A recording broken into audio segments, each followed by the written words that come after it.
हरियाणा सरकार मुर्दाबाद। जी, मेरा नाम विक्रम सोनी है और हरियाणा एनएचएम कर्मचारी साझा मोर्चा में मैं राज्य कार्यकारिणी सदस्य हूँ। आज एनएचएम कर्मचारियों को 5वां दिन हो चुका है अपनी जायज़ मांगों को लेकर के हड़ताल पर बैठे हुए, और इसके ऊपर सरकार ने अभी तक किसी भी प्रकार से कोई भी आश्वासन और हमारी मांगों पर कोई भी सकारात्मक रवैया नहीं अपनाया। एनएचएम कर्मचारी पिछले 25 सालों से अपनी सेवाएं स्वास्थ्य विभाग में दे रहे हैं। कहने को तो स्वास्थ्य विभाग के अंग हैं, लेकिन उनके साथ में एक बंधुआ मजदूर की तरह जो सरकार रवैया अपना रही है। कुछ अधिकारी तो हमें सीधा बंधुआ कहकर ही बुलाते हैं, और अभी तक हमारे जो भी कर्मचारी हैं, हम हर बार नियमितीकरण की हमारे 2017 में जो बायलॉज बनाए सरकार ने, उसके लिए हम धन्यवाद तो करते हैं, लेकिन हमारे अधिकारियों की कुछ कमियों की वजह से उसमें इतना बड़े उन्होंने विसंगतियाँ छोड़ दी है कि कर्मचारियों को आपस में बांटने का कार्य सरकार के अधिकारी कर रहे हैं। और हमारे बार बार कहने के बावजूद भी हर बार बैठक में विसंगतियों के ऊपर बातें होती है, परमानेंट को लेकर के बातें होती है, लेकिन किसी भी हमारी मांग पर आज तक कोई सकारात्मक जवाब जो है सरकार ने नहीं दिया है। हमने सरकार को बहुत बार हमारी जितनी भी मांगे हैं, चाहे वो कैशलेस मेडिकल सुविधा प्रदान करने की है। अब कहने को तो आम जनता भी ये समझती है कि एनएचएम कर्मचारी स्वास्थ्य विभाग में सेवाएं देते हैं, लेकिन यदि आज हमारे किसी भी साथी के साथ में, चाहे हमारे ईएमटी ड्राइवर हैं जो अपनी जान को हथेली पर रखकर ड्यूटी करते हैं, अगर कोई मिस हैपनिंग हो जाती है तो सरकार की तरफ से 1 रुपये का भी हमें जो है स्वास्थ्य का लाभ नहीं मिलता है। और उसके अलावा यदि 3 महीने 4 महीने कोई कर्मचारी कोई मिस हैपनिंग हो जाता है तो सरकार की तरफ से सीधे हाथ खड़े कर दिए जाते हैं, जबकि सिमिलर जो स्वास्थ्य विभाग में कर्मचारी काम कर रहा है उसके ऊपर पूरा सरकार खर्चा उठाती है। 7th पे कमीशन है। हमारे माननीय तत्कालीन जो वर्तमान मुख्यमंत्री हैं, पहले खट्टर साहब थे, खट्टर साहब ने हमारे कोरोना के काल में जो हमने अपनी आहुति दी हुई है, हमारे कर्मचारी शहीद भी हैं उसके अंदर, उसको देखते हुए सरकार ने कहा कि जी हम आपकी ये 7वां पे कमीशन जो है उसकी मैं सैद्धांतिक मंजूरी देता हूँ। लेकिन अधिकारियों की जो हटकर्मता है उसको देखें कि आज भी वो मुख्यमंत्री की घोषणा होने के बावजूद भी उसके लागू नहीं कर रहे हैं, और हमारे नियमितीकरण की मांग को हम जब से लगे हैं तब से नियमितीकरण की मांग को कर रहे हैं। 2016 में भी 2 बार सरकार ने प्रस्ताव बनाए, कोई उसके ऊपर काम नहीं किया। अभी भी हमने जो रिसेंट 7 तारीख को हमने सरकार का घेराव किया, उसमें सरकार ने कहा कि जी आप एक पूरा ड्राफ्ट सबमिट कीजिए, वो भी हमने सबमिट कर दिया है। 2012 में भारत सरकार ने, 2013 में भारत सरकार ने, 2014 में भारत सरकार ने, ये हर बार हमें ये बात बोल देते हैं कि जी आपका भारत सरकार का मिशन है।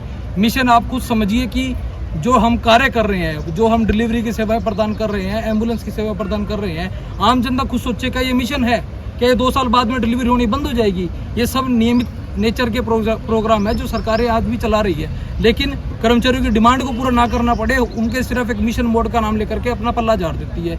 2012 में भारत सरकार ने कहा कि आने वाले 5 सालों में आप इनको नियमित करें, लेकिन हमारे अधिकारियों ने वो पत्थर दबा दिया। लेकिन मणिपुर राज्य में उसी पत्थर पर 2022 में सभी एनएचएम कर्मचारियों को, वहाँ पर 2140 कर्मचारी हैं, सभी को नियमित किया गया है। तो हरियाणा सरकार को करने में क्या दिक्कत है? उसके अलावा 2017 में सरकार ने बायलॉज दिए, सरकार उसके ऊपर हमारा जो वेतन है वो व्यय कर रही है। तो जब आप 100 रुपये में से 80 रुपये दे रहे हो तो 20 रुपये देने में क्या दिक्कत है? आपने अभी तक किस किस को ज्ञापन दिया इस बारे में? हमने सभी एमएलएस को ज्ञापन दिए हैं, सभी सिविल सर्जन को दिए हैं, हमारे एमडी सर को दिए हैं, एसी सर से, सभी से हमारी वार्ता। सीएम साहब से मिले हो कभी? सीएम साहब से 4 से 5 बार मिल चुके हैं। सीएम साहब हमेशा एक बात ही कहते हैं, आपका विषय हमारे संज्ञान में है, लेकिन विषय संज्ञान में धरातल कब आएगा, कर्मचारी इसकी वेट करते हैं। पिछली बार भी 2017 में भी अधिकारियों के द्वारा तो कुछ भी नहीं किया गया। जब मुख्यमंत्री और स्वास्थ्य मंत्री ने अपना हस्तक्षेप किया तब वो हमारी डिमांड पूरी हुई है। हम आज भी यही सरकार से आग्रह करते हैं कि अधिकारियों की ना सुने। अधिकारी तो कर्मचारियों के हमेशा खिलाफत में रहे हैं और वो अपने नंबर बनाने में रहे हैं। तो जैसे कि सर हर एक वर्ग दुखी है, अगर बात करूं आशा वर्कर है, चाहे एचएनएम है, किसान है, कोई हर एक वर्ग दुखी है, इसके बारे में आप क्या कहना चाहोगे जी? देखिए जी, सबकी अपनी अपनी मांगे रहती हैं और समय के साथ में नई मांग का हमेशा जन्म होता है। चाहे अब नियमित कर्मचारी को ले लो, उन्होंने भी तो हड़ताल की है, तो उनकी ही जब मांगे पूरी नहीं हो रही है, हम तो उनसे भी बहुत नीचे बैठे हैं। और जब हमारे साथ के कर्मचारी 2014 में 3 साल वाले रेगुलर कर दिए, हमारे 25 साल वालों को नहीं देखा गया। क्या मिशन का नाम लेकर के हमारा शोषण ऐसे ही चलता रहेगा? क्या किसी और डिपार्टमेंट का भी आपको साथ मिला है? नहीं, वैसे सभी कर्मचारी हड़ताल पर हैं, एनआईसी वाले भी हड़ताल पर बैठे हैं, बिजली बोर्ड वाले भी बैठने को तैयार हैं। अगर मांगे नहीं मानी जाती तो आगे का क्या स्टेप रहेगा? आगे जी, जब तक हमारे मांगे नहीं मानी जाएगी, हमारा आंदोलन इसी तौर पर चलेगा।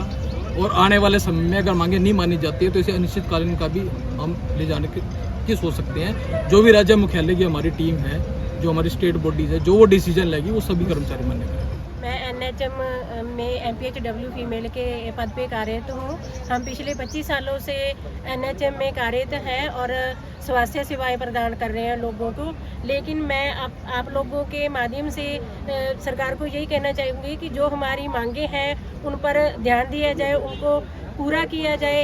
एक गर्मी के दिनों में देखो बच्चों को डिहाइड्रेशन की दिक्कत ज़्यादा होती है, वो अभियान अभी उन्होंने चला रखे हैं। हम हड़ताल पे बैठे हैं। हमारे जो गांव में हम जिनमें ड्यूटियां करते हैं वहाँ से हमारे पास फ़ोन आते हैं, बहन जी आप ड्यूटी पे क्यों नहीं आते हो। तो मैं तो जी यही कहूँगी कि जल्द से जल्द हमारी जो मांगे हैं पूरी की जाए। और अब मीडिया के साथियों से मेरी यही गुजारिश है कि कल को हम सुन रहे हैं कि CM साहब सिरसा में आ रहे हैं, तो प्लीज़ हमारे भी आप लोग भी हमारी इस मुद्दे की ये जो बात है आप उनसे प्लीज़ शेयर कीजिए और हमारी मांगे पूरी करवाइए प्लीज़। मैम अगर आपकी मांगे पूरी नहीं होती तो आगे का आपका क्या स्टेप रहेगा? अगर हमारी मांगे नहीं पूरी होती तो जो जैसे हमारी जो स्टेट कमेटी है जो भी डिसीजन लेती है हम उनके साथ हैं, और जैसा वो कहेंगे अगर आंदोलन तेज करना चाहेंगे तो हम आंदोलन तेज भी करेंगे, नहीं तो हम निश्चित कालीन हड़ताल पे बैठे हुए हैं। जो स्वास्थ्य सेवाएं बाधित हो रही है बेशक होती रहे, जैसे टीकाकरण है, गर्भवती महिलाएं हैं बार बार चक्कर काट रही हैं सेंटरों पे, उनको सेवाएं नहीं मिल रही। वैसे तो कहने को इनकी योजनाएं बहुत है कि हाई रिस्क प्रेगनेंसीज में जो ANC आती है उनका डेली का चेकअप करना है, ये करना है, वो करना है, लेकिन अब उनका ये योजनाएं फेल होती नजर आ रही हैं हमें। ये सिर्फ सिरसा की ही हैं या नहीं, हम हरियाणा के सारे 18,000 कर्मचारी हैं जो हड़ताल पे बैठे हुए हैं। इस हड़ताल का मेन मांग कौन सी है जी? हमारी मेन मांग तो यही है कि हम 25 सालों से कच्चे कर्मचारी का जो दब्बा है वो मिटाना चाहते हैं। हम नियमितीकरण मांग रहे हैं। मैडम कल मुख्यमंत्री आ रहे हैं भूमन डेरे में, तो उसका भी आपको कोई है वहाँ मुख्यमंत्री आगे पेश होना है? देखिए सर, ऐसे है मुख्यमंत्री जी से हमें ऐसे तो कोई नहीं मिलने देता, आप लोगों को भी पता है, कोई नज़दीक भी नहीं जाने देता। लेकिन हम आप लोगों से गुजारिश करते हैं, मीडिया से गुजारिश करते हैं कि आप हमारी मांग उनके सामने रखें प्लीज़। नहीं, आप कर्मचारी पेश होने के आगे रखो, पहले डीसी साहब को दो। सर हम बहुत बार CM साहब से मिल चुके हैं, जैसे 7 जुलाई को पिछले महीने हमने CM साहब का घेराव भी किया था। उस टाइम मीटिंग भी हुई थी CM साहब से हमारी स्टेट कमेटी की, तो उन्होंने सिर्फ ये आश्वासन दे के हमें खड़ा कर दिया था वहाँ से। सिरसा में ये स्ट्राइक है या ऑल हरियाणा में? नहीं, ऑल हरियाणा में स्ट्राइक है। 23 से 23